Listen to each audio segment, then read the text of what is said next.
500 pesos nga yung delivery charge ng booking na to papunta ng Paranaque. Tatakbuhin ko nga to kahit medyo traffic na sa dadaanan dahil C5 yung nakalagay dito sa mapa. Bakit natin tatanggihan to? Nakamotor naman tayo. At ang dadali natin sa Paranaque, kagaya lang nung huli, yung puto na masarap dito sa may Marikina. Guys, nakarga na natin yung puto.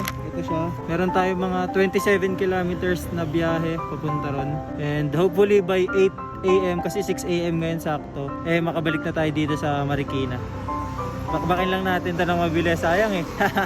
Sayang naman kasi talaga yun. Kasi imaginein mo, sa loob lang ng 2 oras o 3 oras, meron ka ng ganong kalaking kinita. Kahit naghahapit ka ng KGR na makarami ka, mas okay na yung ganito. Kasi kung susumahin mo sa 3 oras na yun na pag-food mo dito sa Marikina, hindi ka kikita ng 500 plus. Pagkatapos nga ng 11 minutes, nandito na ako sa may tulay ng C5, papunta ng Arcobia, Pasig City. Hindi ganun ka-traffic, kaya medyo mabilis lang yung biyahe natin. Pagkatapos naman ng 4 minutes, bandang 6:15 AM, nandito na ako sa may Lanuza Avenue, corner C5 highway. At yung traffic ay hindi pa naman gaano kadama, kaya nakarating kaagad ako dito sa may McKinley Hill, sa may Taguig. Mas okay yung daanan dito kumpara sa EDSA dahil sa EDSA sobrang traffic talaga. Kaya bandang 6:30 AM nandito na ako sa may dulo, sa may bandang SLEX. Dito nga yung may mga nakikita akong video sa Facebook na pumapasok dun sa may expressway. Basta pag napadaan kayo dito mga boss, dito lang kayo lagi sa may kanan dahil ito yung dulo papunta ng Paranaque. Kaya pagdating dito sa dulo, kakaliwa na tayo. Pero meron ding daan dyan pa kanan. Hindi nga lang dyan yung ruta na binibigay sa atin ng mapa. Guys, andito na tayo sa may SM Bikutan. Ang oras natin ay 6:40 AM. Medyo na traffic lang ng konti, pero malapit na tayo, 2.7 kilometers.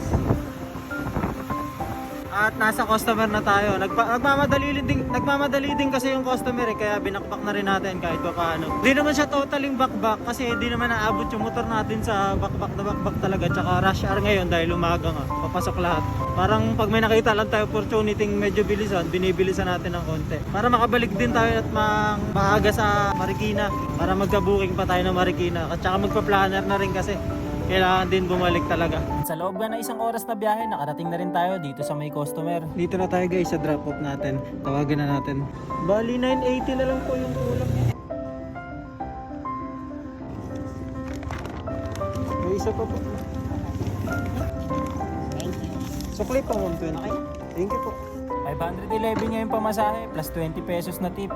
Yung pauwi natin guys, para hindi tayo lugi, magsa-set destination na lang ako doon. Pero hindi Grab Food, Grab Express naman. Pabalik ng Marikina. Kaya sabay-bayin ko siya pabalik.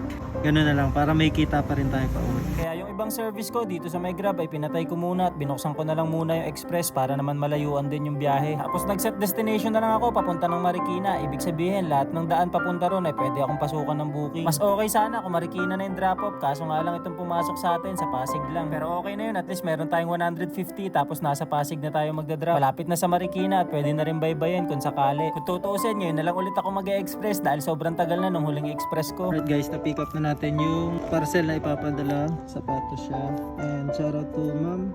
Dito sa may pinag-pick up natin, binigyan tayong tubig. Malaking tulong to. Mahuna rin ako eh. Nakakatuwa talaga pag may mga ganitong customer, kahit pa paano yung konting pagod ay nawawala. Kaya lang ay dumiretso na tayo sa biyahe at dito ako dumaan sa may West Service Road. Naalala ko lang din na dito pala yung shop ni Boss Arch, yung 01 Moto. Pagdating sa drop off dito sa may BGC, tinawagan na rin natin yung customer natin at lumabas din siya kaagad. Aba, pati sa drop off binigyan tayo guys. Ang bait nila guys. May mineral kanina, tas ngayon Minute Maid. Binaybay ko na lang din pa uwi ng Marikina at hindi na ako kumuha ng booking dahil magpa-planner na rin kasi at saka kuhaan din ng planner. Yun lang, salamat.